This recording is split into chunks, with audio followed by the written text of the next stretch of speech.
The right to privacy is going to become maybe even the mother of all human rights, because if there's no privacy, there's no autonomy. You can't talk about free elections. You can't talk about anything. Hi, everybody. This is Arlo Gilbert, co-founder and CEO of Osano, a leading data privacy management platform. And you are listening to the Privacy Insider Podcast. This show explores the past, present, and future of data privacy for privacy and business leaders alike, as well as anyone who wants to keep privacy top of mind. Hello, my name is Arlo Gilbert. I'm the founder at Osano, a leading data privacy platform. And today I'm your host on the Privacy Insider Podcast. Today we're joined by Dr. Tehilla Shwartz Altshuler. Dr. Shwartz is a senior fellow at the Israeli Democracy Institute, an independent research center dedicated to reinforcing Israeli democracy. She is a technology, law, and policy expert addressing the challenges and opportunities stemming from the information, surveillance, cyber, and artificial intelligence revolutions, especially their impact on democracy. Dr. Shwartz, welcome to the show.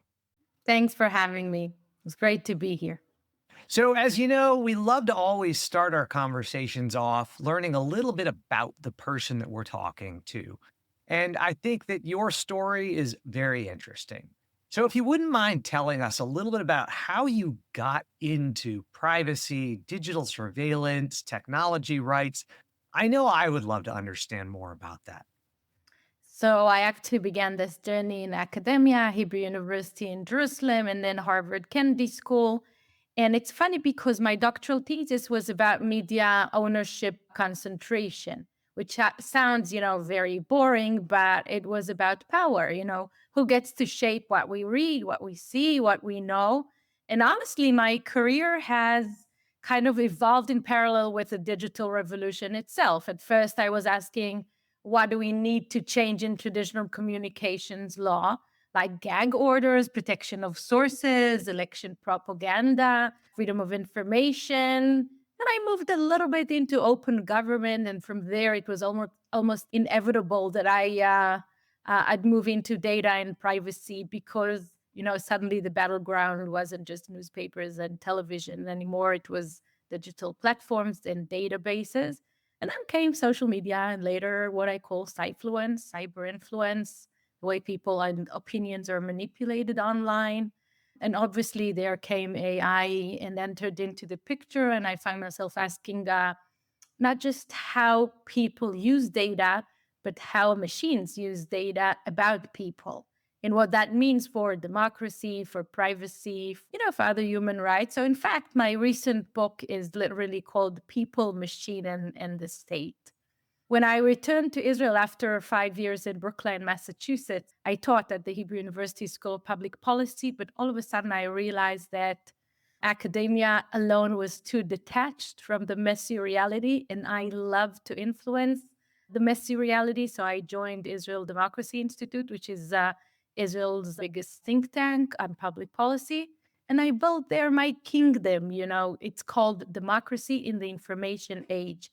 And it spans the entire spectrum from media to technology, ethics, policy, regulation, legislation of both media, telecom, and technology.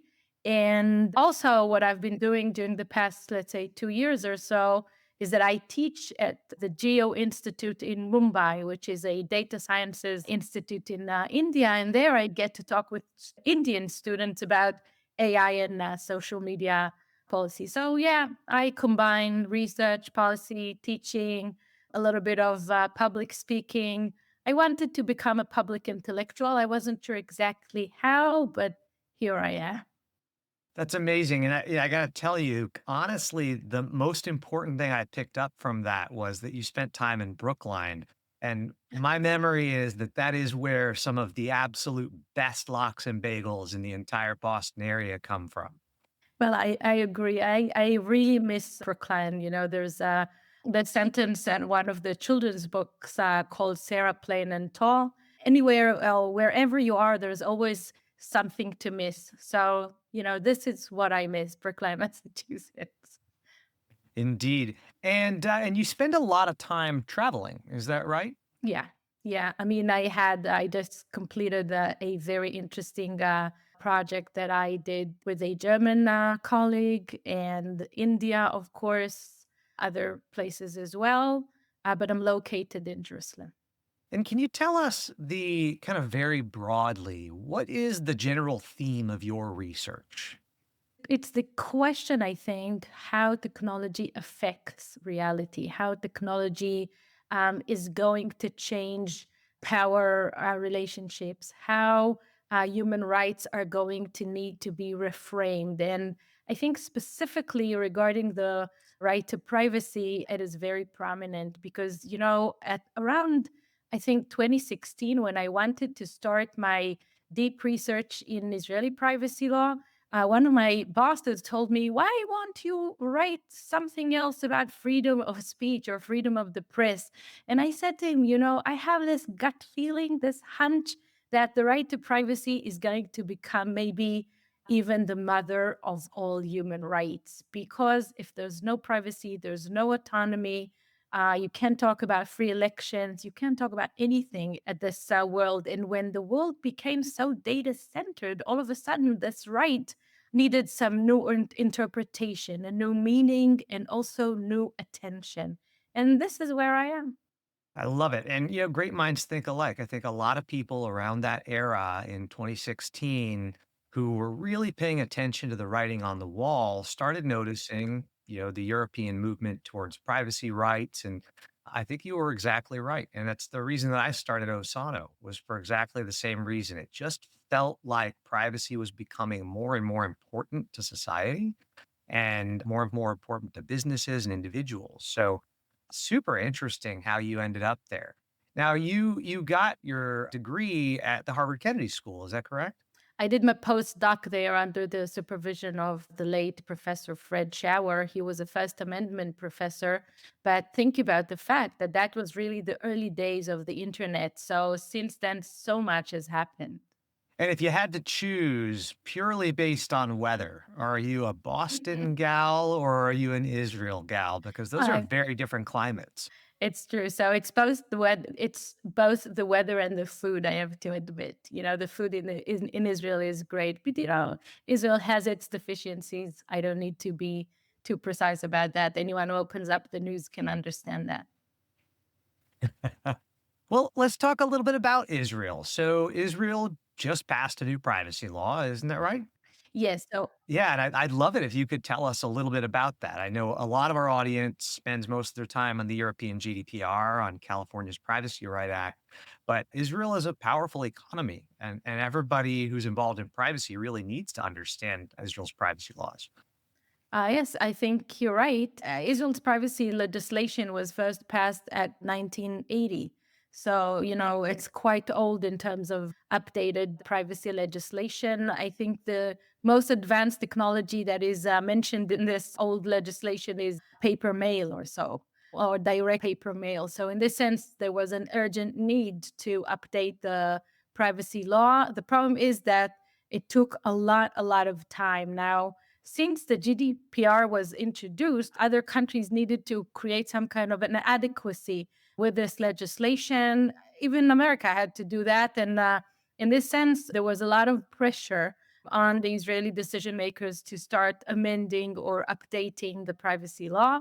So Israel just passed Amendment 13 to its privacy law. And I was deeply involved throughout the legislative process.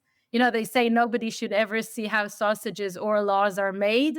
But in this case, despite the political tension in Israel, not to say, political deterioration, the process actually worked remarkably well. There was real cooperation between legislators and the Ministry of Justice and civil society organizations like mine and even the industry. So that in itself is a small miracle in our current climate.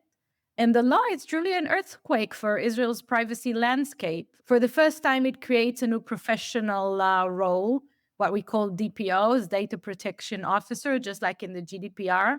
So suddenly we have a brand new privacy profession in the market, and there are a lot of courses going on now, and people want to take upon themselves this new role. It also introduces financial penalties for privacy violations. And this is something we've never had before. So until now, breaching privacy in Israel had almost no price tag. So this is like a dramatic step forward in aligning with international standards, especially GDPR. And that's important for a small market like ours. We must say compatible with the GDPR. But that said, the law is far from perfect. It's essentially technical, it's enforcement focused. So Israel's privacy framework still relies almost entirely on consent as the gateway for data use. And you know that in today's world, consent is sometimes I call it the biggest laundering machine of our generation. Nobody really reads, nobody understands, nobody can understand. Everyone clicks, I agree, or I accept. So until the law is updated again, which may take a long time, this will remain a serious weakness. So, in other words, Amendment 13 is a progress, a very nice progress. I'm very proud of being part of it, but it is progress with patches. And, patches always come with holes. So, a very good law, as they say, leaves everybody involved in drafting it as equally dissatisfied. Yes. I'm curious. Israel is a young country, and it was formed on the heels of the Holocaust. In your experience, is that societal fabric of the foundation of Israel, is that woven into the privacy conversations that were being had when this law is being drafted, or was it being kind of arm's length as like, look, we're a first world country, we need to have excellent regulations that protect our citizens from surveillance? I'm curious to just hear a little bit about the process and how that might have informed things.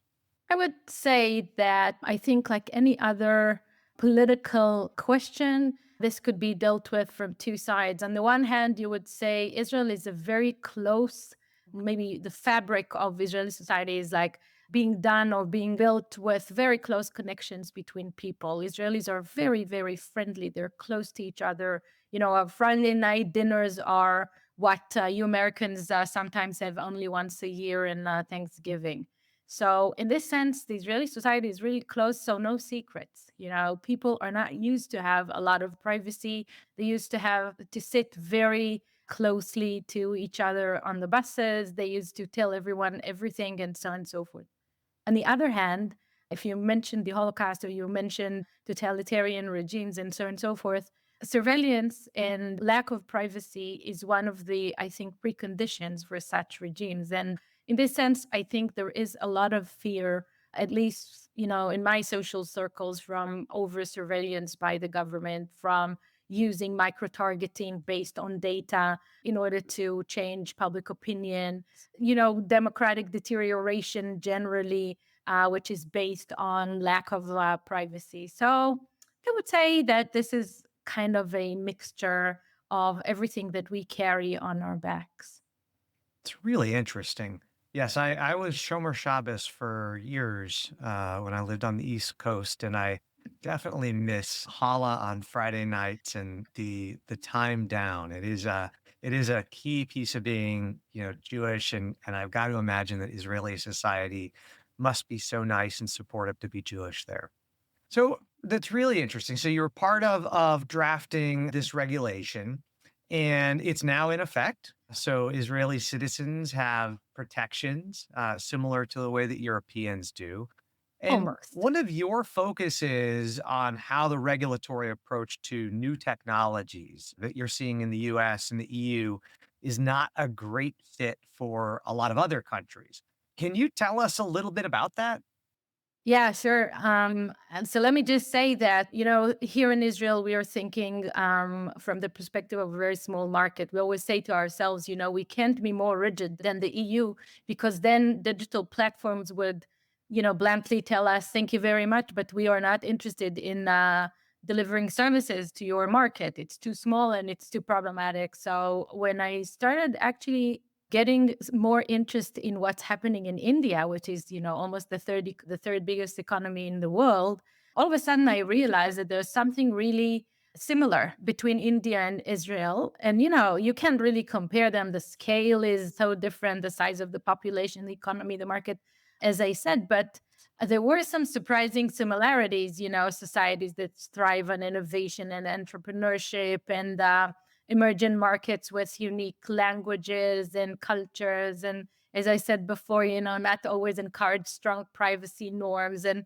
also, relatively weak democratic and regulatory institutions. And then I ask myself all the time, where do countries like Israel and India position themselves between what we call the Brussels effect that everyone talk about and the Washington effect, which is more of a, I would say, a laissez-faire kind of an approach, specifically in the federal level. So what I try to do is, together with an Indian colleague called Rajan Luthra, was to actually ask ourselves how or what should we do if neither model really fits us, because the American approach is too permissive and too weak in protecting civil rights. And that could be like a real problem for democracies like Israel's and India's. And the European approach, on the other hand, it's really too rigid, too heavy for fast moving innovation ecosystem, for smaller markets, and so on and so forth. So what we came up with was something in between, and we called it the Mumbai and Tel Aviv effect.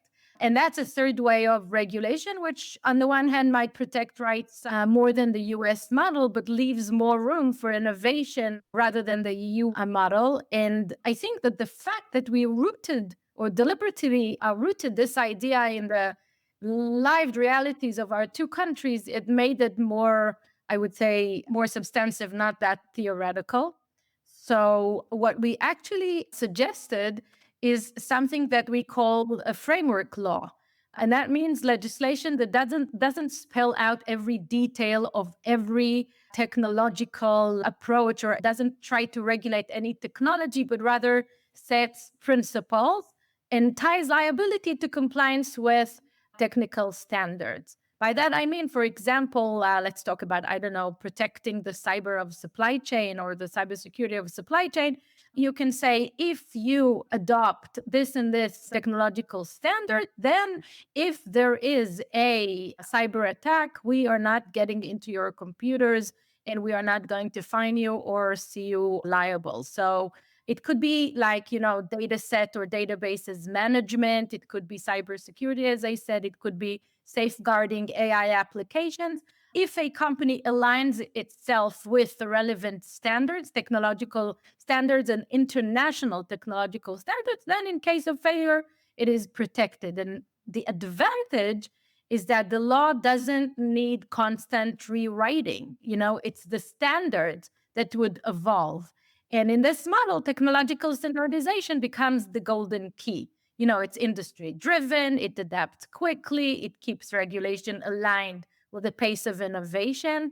And crucially, it also gives countries like Israel and India the flexibility to decide in which fields they want to require strict adherence to technological standards, and in which fields, we can prepare or give more leeway, allowing them to navigate their own path between the European and the American approaches. And this idea of technical standardization as the key for regulation in, this very fast moving technological era, I think it could be used by other countries as well, but it could definitely be, the third way that we were looking for. And in Israel specifically, under Amendment 13, so you have this framework approach. What body in Israel is responsible for evolving those standards and for keeping up with the standards, since they're defined separately from the regulation itself? So in this sense, my approach is really passive, because if you look at NIST in the United States, you look at SENS and ELEC in the European Union, you know that they're working very hard on creating technological standardization. ISO also does the same thing. So in this sense, I don't think that the Israelis need to invent anything. They just need to translate current international technological standards to Hebrew.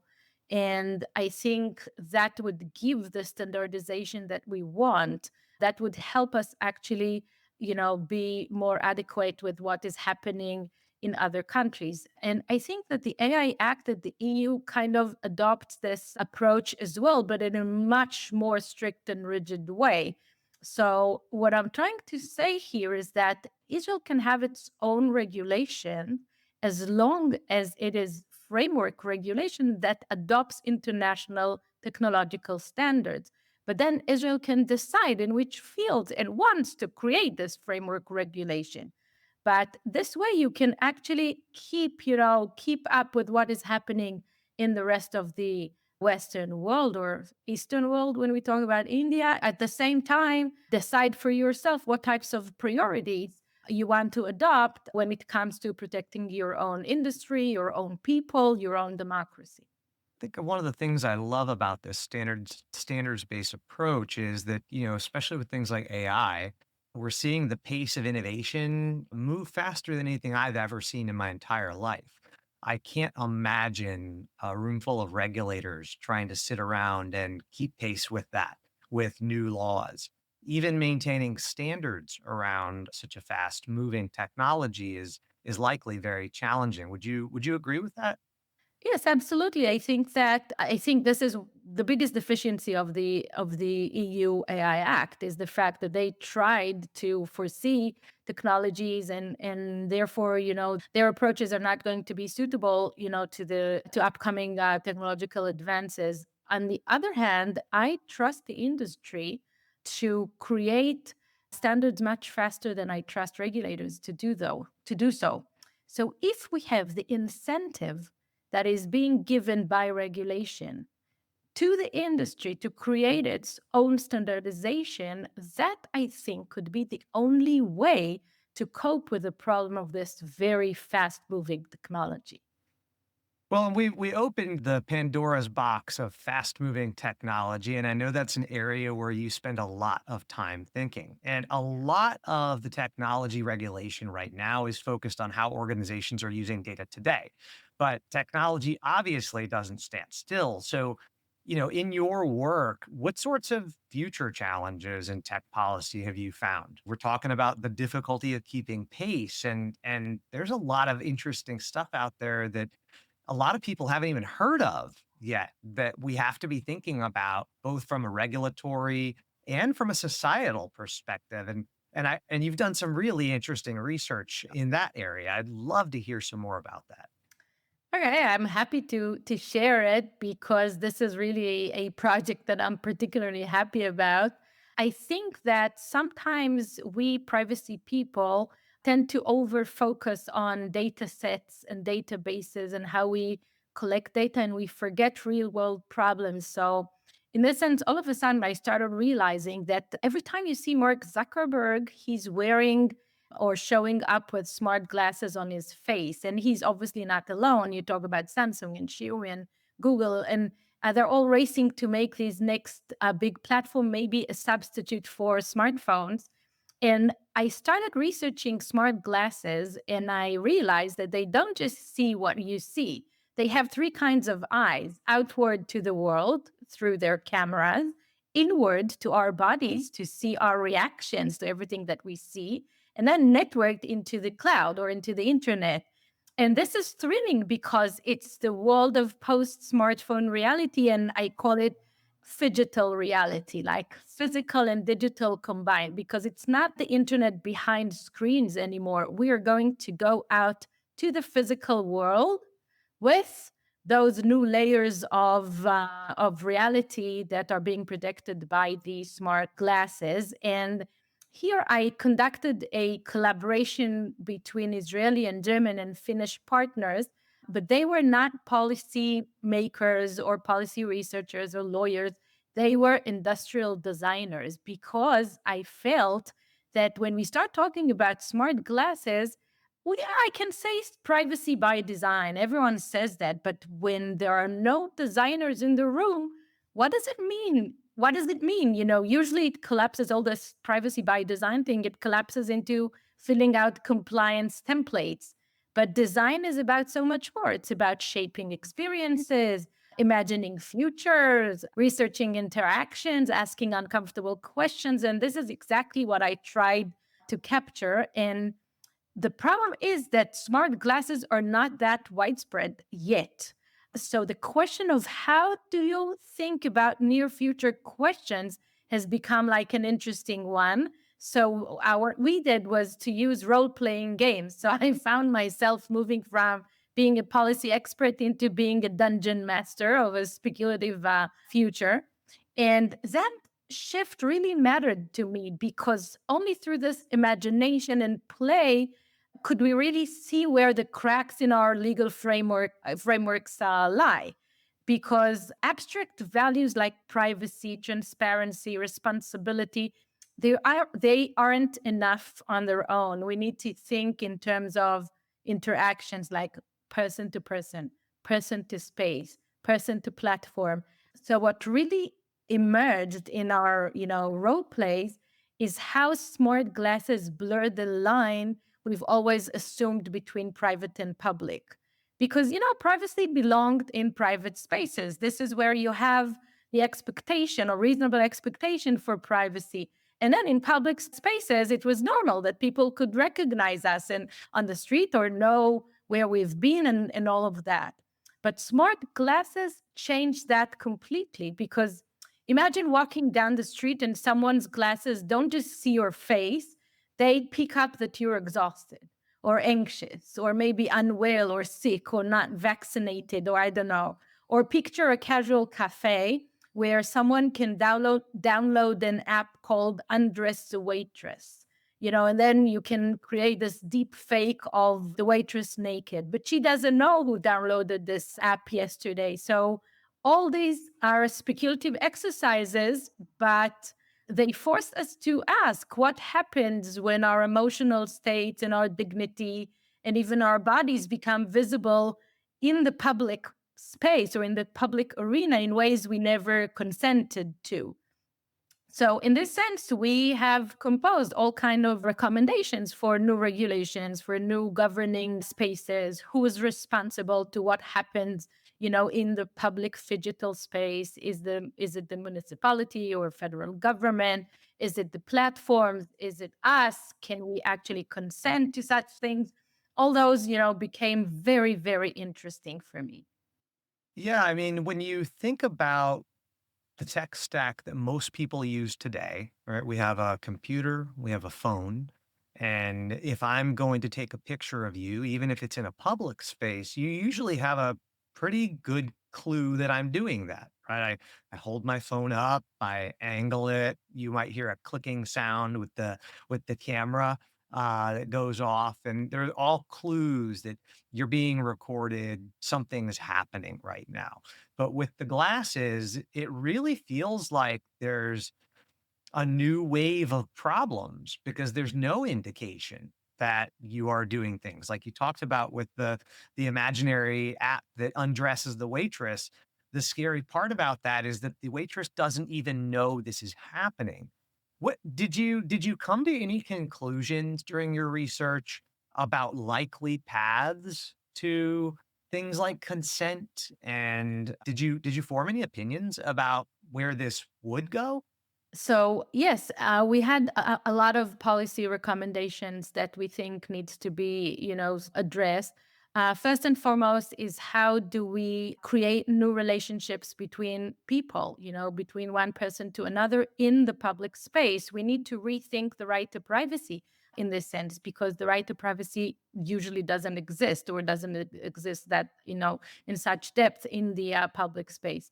And who is going to govern the app store for the glasses because actually they're going to work just the same like smartphones. You're going to have the hardware, then the operating system, then the app store. So maybe it can be regulated via the app stores that would not allow to offer such apps, or should it be the responsibility of the municipality or the train station owner, or maybe the school principal? So what we have also came to understand is that we will need to recreate what we call the public sphere. We will need to differentiate between different types of public spaces. And all of these needs to be, I think, or needs to get regulatory attention at the moment, because otherwise we're going to find ourselves with a widespread use of smart glasses and no rules and no restrictions. And this is not going to be,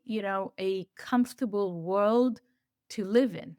And I think, Brandeis and Warren, who thought about the right to privacy, 100 years ago, obviously did not imagine that, but they did imagine what happens in the public space when someone walks with a camera. So, in this sense, I think we need to get back to thinking this interactional, relational way of or line of thought, and not only about what to do with the data or what to do with the data sets and all of those questions. So, just to make a long story short, what we really wanted was that our children would stop staring at the screen and would go out to play, right? But now they'll go out to play with smart glasses. And what is going to happen then? This is where I think near future thinking is so necessary. Yeah. And, this isn't so different than a lot of the closed caption television debates that have occurred in the past. And I'm curious how you see those as being similar or significantly different. I think there are similarities, but we need to understand that the depth and the abilities or inferences abilities of machines are making a difference. So if in the past no one could actually say, let's say from a distance that I'm, furious or tired or anything like that, they can do that today. And think about you walking the street and someone comes on the other side of the road and you say to yourself, "Oh, he has a beautiful t-shirt. I'd like to buy one like this." And you ask the glasses, which is great. And then you say to yourself, "He looks really nice. Maybe I should go and start a conversation." But then I want to check a little bit about him. Is he vaccinated? Is he Jewish? Is he, I don't know, anything like that? Does he look nice, friendly? And in this sense, we have, based on our own senses and our own abilities to make those judgments. And all of a sudden, the machine is going to do that for us. In what way is it going to change relationships between people? So that's slightly different from what I would say our ancestors, imagined or anticipated. Yeah, I mean, we've seen those shifts happen in areas like online dating, right? I mean, online dating, dating used to be a very personal thing where you met somebody to make the decision about whether or not you would like to see them again and get to know them further. And, the Bumbles and the Tinders and all the swipe left and swipe right apps have really compressed that discovery cycle.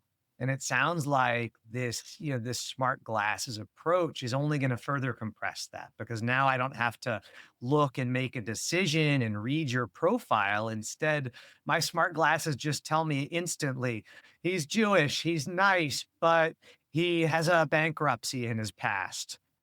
Yeah, I agree. I totally agree. Those are the billion eyes, that are connected to the smart glasses. And I think that the difference between all those, dating apps, for example, and smart glasses is that the dating apps are happening in the internet. You have the ability to decide whether you want to move them into the real world. Right. So we usually used to say whatever happens in the internet remains in the internet. Right. But all of a sudden, this is why I call it a phygital reality. It is going to be totally mixed.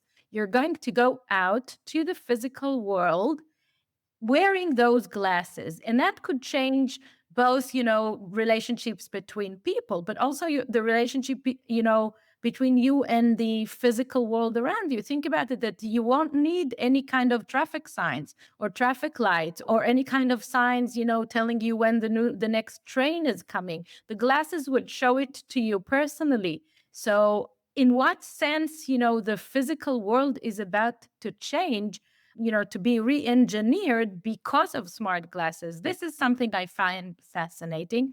And what's most important here is the fact that it's really happening very fast. The technology behind smart glasses is what is actually allowing it to be now something that is, a very close prophet or a very short time prophecy or plan for big techs, unlike, let's say, the cemetery where the Google Glass were buried in a decade ago.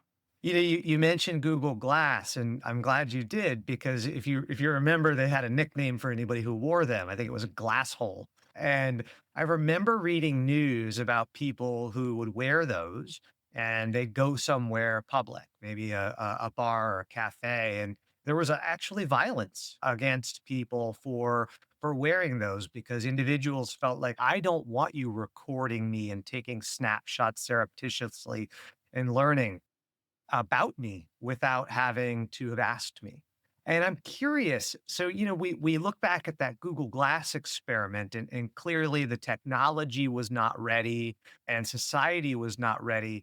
Do you feel like that's changed? Do you think that if people wear these smart glasses, that will become a socially acceptable and social norm that we need to begin bracing ourselves for? Or do you think there's a chance that nobody's willing to put these on? So that's an excellent question, actually. And I think that this is like a classic privacy paradox here, because on the one hand, a lot has happened since, a decade ago. We know that that we are being surveilled all the time. We know that, the depth of the knowledge of the data that companies have on us is widening, and it can be processed into unbelievable results. On the other hand, I think that the awareness towards privacy has changed dramatically. There was this kind of a market education here. We could have witnessed that during COVID with surveillance technologies, and we could have seen it with a lot of awareness and legislation around the world. And in this sense, I think something interesting is happening because we will accept smart glasses now. If we put earbuds, like the new Apple earbuds in our ears, which can actually monitor our heartbeat, we will wear smart glasses. But on the other hand, I think that the call for regulation, for helping us, protecting us when we go out to the street, this call is going to be stronger. And I want to be ready when this call comes because I want to come with all different kinds of recommendations of how to do it, how to look at it, what types of questions we need to ask. And you've done some additional research on some topics that are pretty fascinating. So I know recently you completed some research, people managing people through machines. We talk about acceptance, we talk about AI, we talk about consent. I'm interested in understanding what you saw in terms of the growing use of AI systems in managing workers and workplace relations, because this is a whole nother topic where the level of consent is different. There are different regulations governing employer-employee relationships. What did you learn and what did you find? So first of all, that the HR profession is changing dramatically because sometimes when we talk about the intersection of AI and workplace, we ask ourselves, is my job going to get obsolete, right? Or am I going to lose my job? Or can I use ChatGPT while I do my job? But my project was a little bit different because I explored how people are or how employees are increasingly being managed through machine, how AI systems are shaping the entire journey of employees from hiring to promotion to dismissal.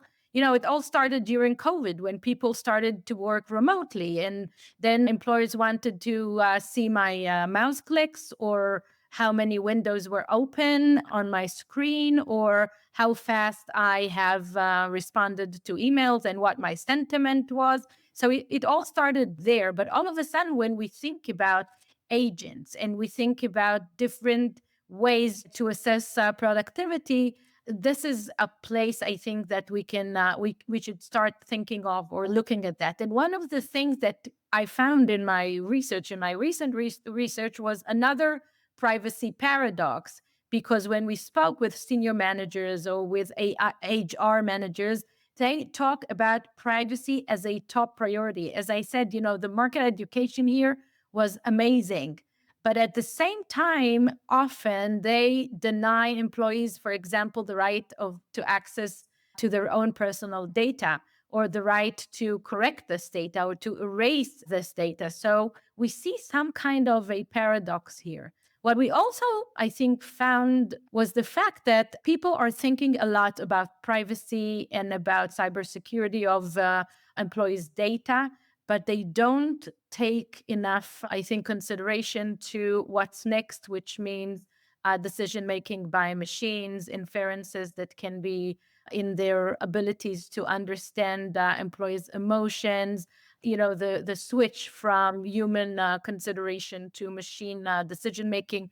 All those types of questions seems to be unanswered at the moment, and I think that anyone who works on this, intersection of work and privacy should be aware of the fact that that's going to be our next mission or our next aim to start resolving or creating those new contracts in workplaces where employers can know so much more about their employees. Employers can change behavior of their employees. Employers don't need to get any kind of decisions about the employees because the machines are making them. So, in this sense, there's still a lot to do. But one thing that was really fascinating to me in this project, and this is going to be actually my, I think, next research project, is the rise of digital twins of employees, like human digital twins of employees. You know that they do that in medicine in order to try or simulate all kind of new medicine on a specific person.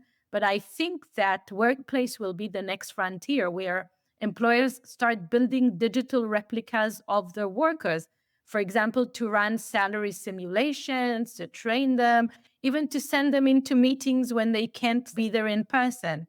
And you can imagine many more scenarios. So I will focus exactly on this because, just like with smart glasses, it raises profound questions not only about privacy, but also about identity, philosophy. Do I have a right to privacy over my digital twin? What are the limits of an employer's prerogative to use it? And in the end, where do you bury the twin when the employee leaves the company? So I think there is some industry growing startups, let's say Hagen and other startups like that. They are no longer focused on, generic avatars or agents, but on creating precise replicas of real identifiable people. And that makes this, I think, one of the most intriguing and urgent privacy debates we're about to face. So, this is going to be for our next meeting. And, to somewhat wind this down, one of the themes that it sounds like is coming through in your research is this kind of excessive focus on privacy, right? To the detriment of paying attention to this very near term, in the next couple of years, significant AI shifts that need to be happening. Is there anything that you would recommend that privacy professionals or compliance professionals do to avoid getting stuck with their nose in the book, I guess to say, and instead focusing on the consequences and challenges that are coming up soon that they might not be prepared for? Yeah, I totally agree. And, I think about myself not as a futurist, but rather as a presentist. When I think about what professionals need most today, I think that the skill of near future thinking is the most important skill. And we're not talking about 2050 scenarios because I have no idea what's going to happen in 2050. But I am talking about the next 3 years, even not 5 years, just next 3 years. And I think we all need to be aware of technologies that are already not in the lab, but in early adoption, and they will shape the reality our clients, our regulators, citizens live in. And I think for lawyers and for policymakers, this mindset is critical. And if you only react to problems once they're fully visible, you're already too late. We've seen that. So, if you want me to be more precise, I can say that from my research, I see four challenges that don't get enough attention. First is the deep inferences machine can make about us, not just what we say, but what can be predicted from patterns in our data and all of that. But it's very deep now. And second is the emotional layer. That machine don't just recognize our feelings, but influencing our feelings step by step, by micro step or behavioral micro steps. And third is the collapse of the old boundary between public and private spaces. This is what we talk when we when we talked about the smart glasses. And the fourth is the rise of digital twins, of human digital twins. This is going to be a major privacy challenge. And those are not abstract risks, they're real debates that are waiting to happen. And that's why I keep insisting, if you want governance that works, you need to stretch your imagination just a little further ahead. So, privacy is important. It's only one piece of a much bigger puzzle, but we need to think about it at the moment. Wow. I can't help but feel that I'm living in a Philip K. Dick science fiction novel when I talk to you, and I believe everything you say is going to come true. But it's just so hard to imagine what we can't see sometimes. I know, but this is the present. It is not the future and it's not sci fi. Look at Mark Zuckerberg. Just listen to him, and you will see that everything I say is this is reality. Yeah. Yeah. Well, we're all living in Mark Zuckerberg's world these days. So, we spend a lot of time as privacy professionals, as researchers focusing on ethics, thinking about the downsides and the negatives. And that can sometimes come across as a little bit of finger wagging or, listen to me, or I'm going to tell you why the answer is no. But one of the things that we have learned through the process of this podcast is that we're all human. And despite the fact that we may have academic and philosophical beliefs, we're still people. And so I'm really interested to understand, from your perspective, what are the things that you do that maybe you wouldn't recommend other folks do? Do you mind sharing one? Oh yeah, sure. But then I want to tell you a short story again, to tell that to show how very literate the people can get trapped. So first of all, I constantly tell people to protect their digital footprints, and I use the same three passwords across way too many platforms. And I always say to myself, just refresh them, change them. And what's so funny is that the passwords are actually made from the initials of my kids' names, blood all the time. And I joke to myself, who would have ever guessed that? But the other story I wanted to share with you is the fact that I was the subject of a spear phishing campaign.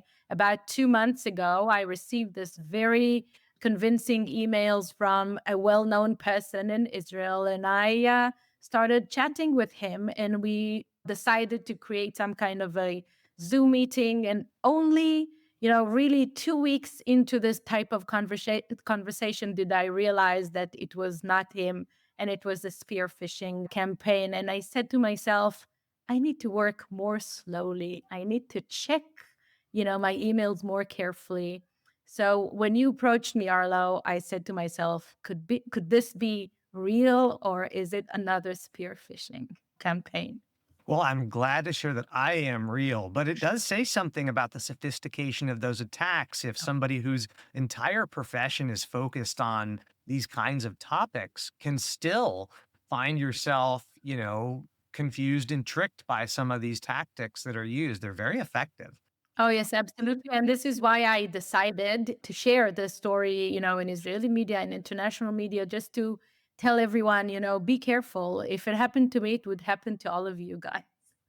Well, Dr. Schwartz, thank you for joining today. And if you're interested in learning more about her research, I highly encourage you to go over to Google or Bing or Brave Search, whatever you use, and type in the IPPSO project at the University of Potsdam. You will find it as the first result. It's the IPPSO UC lab, and it's got a whole lot of interesting information about this smart glasses research and the smart glasses project that Dr. Schwartz was sharing with us today. Dr. Schwartz, thank you for joining us. This has been a pleasure. Thank you so much for having me. It was really nice. Thank you for listening to this episode of the Privacy Insider Podcast. You can find a full transcript of this episode and any show notes at osano.com. That's www.osano.com. And while you're there, get access to an excerpt of my book, The Privacy Insider: How to Embrace Data Privacy and Join the Next Wave of Trusted Brands, which is now available on Amazon for purchase. Until next month, take care. And remember, data privacy is a fundamental human right, y'all.